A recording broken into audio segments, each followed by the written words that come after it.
আমি যদি নির্বাচিত হই এই 2 উপজেলায় পুলিশ আমাকে জিজ্ঞেস না করে কারো বাড়িতে যাইতে পারবে না।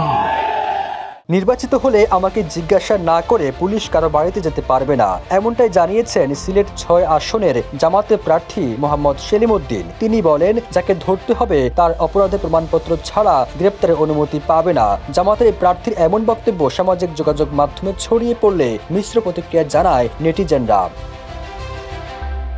27 জানুয়ারি সিলেটের গোপালগঞ্জে এক নির্বাচনী জনসভায় ভোটারদের উদ্দেশ্যে সেলিম উদ্দিন বলেন, সিলেটের মানুষের আত্মসম্মান বোধ আছে। কারো বাড়িতে পুলিশ যাওয়া মানে তার 14 পুরুষের বংশের কপালে তিলক লাগানো নামান্তর। অথচ যখন তখন কিছু থানা দালালরা দারোয়াকে ব্যবহার করে পুলিশকে পাঠায় ও মামলার নামে বাণিজ্য করে।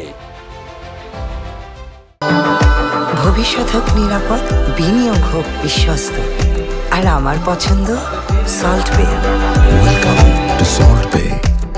জামাতের প্রার্থী সেলিম উদ্দিন বলেন, আমি যদি নির্বাচিত হই তাহলে এই 2 উপজেলায় পুলিশ আমাকে জিজ্ঞাসা না করে কারো বাড়িতে যেতে পারবে না। যার বাড়িতে যাচ্ছে তার বিরুদ্ধে কোনো অভিযোগ আছে কিনা এই প্রমাণ না দিয়ে কোনো দারোগা কারো বাড়ি যেতে পারবে না। তিনি আরো বলেন, আপনি যদি ব্যাংক থেকে টাকা তুলে নিরাপদে বাড়ি যেতে চান তাহলে দাঁড়িপাল্লায় ভোট দিবেন, আর তার না হলে টাকা নিয়ে বাড়ি যেতে পারবেন না। এমনকি সামনের দিনে মাছের বাজার করে মাছ নিয়ে বাড়ি যেতে পারবেন না।